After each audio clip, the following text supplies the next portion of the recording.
It's that time. Samurai Jack coming back. You're probably watching this shit because Samurai Jack comes back tomorrow. You're probably watching this video later. Anyways, I'm gonna be reacting to, is Jack sabotaging his plan to get back? Yeah. Y'all looking forward to Samurai Jack coming back? You're probably watching this because it comes back March 11. You're probably watching this way later, but y'all looking forward? I am. Anyways, let's get it.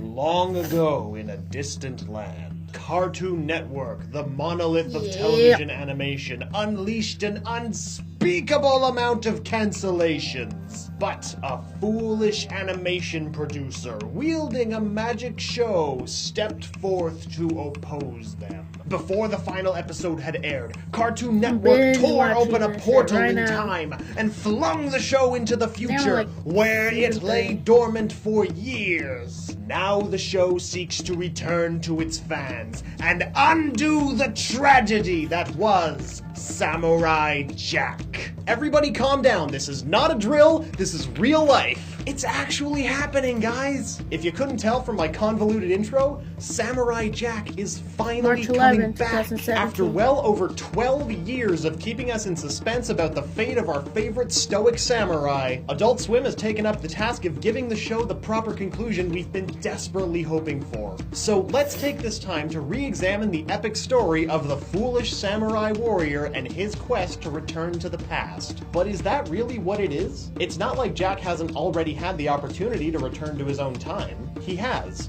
Quite a few times, actually. That's actually true. In fact, based on some of the actions we've seen Jack take in the past, by which I mean future, a couple of questions have made themselves apparent. Is Jack purposely sabotaging his mission to return home? And if he is, what's his reasoning? Alright, I already know what you're thinking. But Jacob, the theme song! The lyrics are literally "gotta get back to the past, Samurai Jack." How could you possibly suggest that 2/3 of the theme song are a lie? And it's actually probably a bigger fraction, since Jack isn't really his name. Well, have you ever noticed just how often Jack's been a stone's throw away from a time portal ever since being flung into the future by Aku? While he's not exactly drowning in them, Jack has definitely had ample opportunity to return to his home if he actually wanted to. To name some examples, take a look at episodes like Jack and the Traveling Creatures, Jack the Monks and the Ancient Master's Son, or Jack and the Labyrinth. These are just 3 opportunities in which Jack is probably closer to his goal than at any other point in the series. In the first 2 episodes I listed, Jack is standing right in front of 2 different time portals but doesn't take advantage of the opportunity. And in Jack and the Labyrinth, Jack came into contact with a diamond that apparently held the power to end his quest. And yet, the show continued. Now, to be fair, in 2 of those episodes, there were outside circumstances that stopped Jack from getting the job done. But in Jack the Monks and the Ancient Master's Son, there was literally nothing stopping him. Jack made a conscious choice to not travel back in time in favor of helping the 2 monks who escorted him to the portal. Which, okay, I can respect that. Jack's a good guy. But if Jack goes through a portal and stops Aku from taking over, wouldn't he be saving everyone anyway? If Aku never rises to power, this changes the entire future. Which means that those monks wouldn't have been about to die, so what gives? Why would Jack go for the short gain here rather than actually fulfilling his mission? Well, one thing this theory focuses on greatly is that we have absolutely no idea how time travel in Samurai Jack works. In every piece of fiction, time travel operates under a different set of rules. The most straightforward way it's usually represented is when there's only one timeline and everything from the past directly affects the future, like in Back to the Future. But there's another possibility that this theory suggests, and it's our good friend, alternate timelines. Now, we're not going to dwell on the idea of alternate timelines or multiverses too much in this episode. We've been covering them extensively lately for some reason. But it's worth mentioning that this theory suggests that part of the reason Jack chooses not to travel back in time is that by going back and defeating Aku, he may not overwrite his current timeline. only create one where Aku never ruled, but the timeline he left won't have actually changed. It's kind of like when you beat a video game and then you start a new save file in a new slot so you can see what all the different endings are going to be, or what color explosion will occur in the last cinematic. Both save files are still intact. The only difference is which one you choose to experience. So if this is the idea, Jack wouldn't be saving anybody but himself. So with all that in mind, let's take a look at the upcoming season of Samurai Jack. We see a much more grizzled and tired and bearded Jack. And with all the time that has passed, he seems resigned to the fact that his quest will never end. He even vocalizes this feeling in the trailer by saying things like, "There's no way home. There's nothing to fight for." Obviously, trailers tend to take things out of context, but even so, this is a troubling quote from Jack. He's not exactly a public speaker, so him putting in the effort to verbalize things like negativity or hopelessness is a bit worrisome. Could this be because he's given up on returning to the past? Although in that same trailer, Jack quotes the theme song saying, "Gotta get back to the past." So how does this theory account for every instance of Jack saying he has to get back to the past anyway? I mean, you could say Jack is speaking metaphorically, and he's actually saying that he must return Earth to how it was before Aku took over, but then why would he actively seek out time portals? Well, the theory suggests that it's to draw out Aku and his allies. Jack knows he's always being watched, to some degree, and by reaching portals, he would know that Aku, or his minions, are there with him, waiting in the shadows, ready to strike. And every time they meet, Jack would learn just a little bit more about his greatest enemy, which would hopefully culminate in Aku's destruction. On the surface, this theory is pretty intriguing. It would also explain why, at the beginning of the 5th season, Jack still hasn't returned to the past despite 50 years of being stuck in the future. And it's also incredibly sad, assuming that Jack would forever be a man out of time because by going back to the past he wouldn't actually be saving anyone. But even with all of this talk about alternate timelines or general hopelessness, I think there's one more way we can look at this. So Jack, as we all know, is a samurai. Hard-hitting stuff, I know. But since he is a samurai and not a scientist or a science fiction connoisseur, can we be confident in saying that the reason Jack doesn't go back in time is because of the possibility of alternate timelines? Would something like that even occur to him? Jack seems like the kind of guy who's happy to use time travel, but like most of us, has no idea how it works. With that in mind, there might be a much more reasonable explanation to why he hasn't yet returned to the past to destroy Aku. And it all comes back to his philosophy. Samurai, as we're familiar with, were a mainstay of the Japanese military from about 1,000 years ago to around the end of the 19th century. So naturally, there's a long and storied history of the samurai's role in Japanese politics and military. We were actually thinking about doing an episode about how Jack and Aku could be representations of Japan's different historical ideologies, but that might be an episode for another time. What we're instead going to focus on is how the samurai conducted themselves. The Samurai Code of Conduct, or Bushido as it's also known, is somewhat similar in concept to chivalry, the code of conduct that the medieval knights of Western Europe were known to follow. However, these codes of conduct vary pretty wildly. Bushido is largely a mix of several different schools of thought, things like Buddhism, Confucianism, or Shinto. In the tiniest of nutshells, the basic idea behind this was to level out the violent nature of the samurai with things like wisdom and balance to keep from,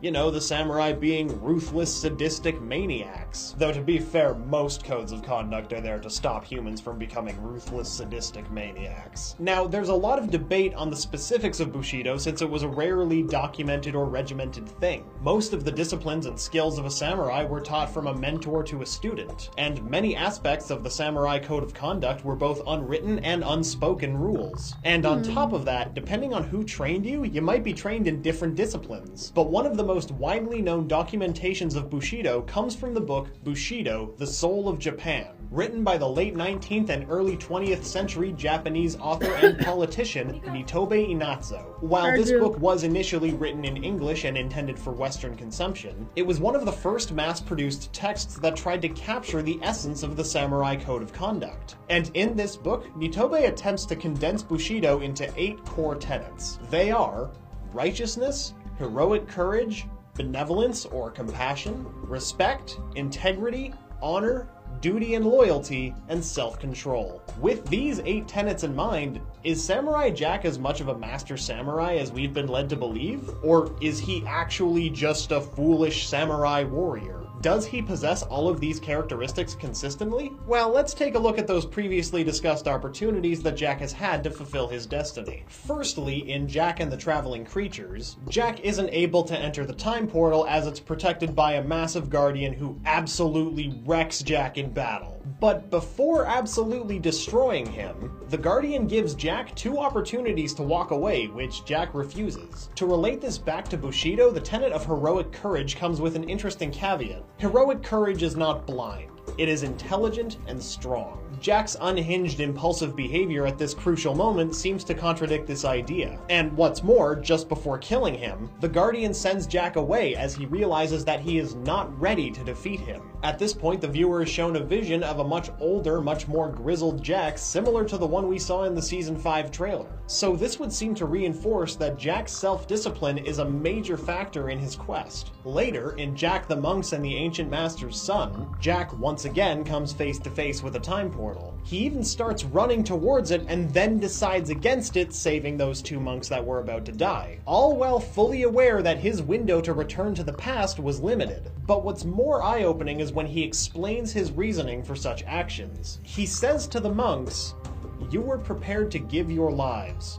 I was not." Many tenets of the Samurai Code of Conduct line up with what Jack is saying here. Things like compassion, benevolence, integrity, honor, basically the whole list. Hiding like a turtle in a shell is not living, nor is abandoning your brothers in any circumstance. Both Jack's words and actions show us that not only is he aware that he must discipline himself more before taking on the Master of Darkness himself, but that he's also doing his best to maintain these tenets. To him, conquering these is just as important as being physically prepared. Now, what about Jack's diamond in Jack and the Labyrinth? Well, the diamond that Jack seeks is shattered at the end of the episode, and all signs point to this being a result of Jack's hubris. According to Nitobe's writings on Bushido, a true warrior does not need to prove their strength, and their skills in diplomacy must be as honed as their skills with a blade. And, to put it lightly, Jack isn't exactly a diplomatic mastermind in this episode. This isn't yours.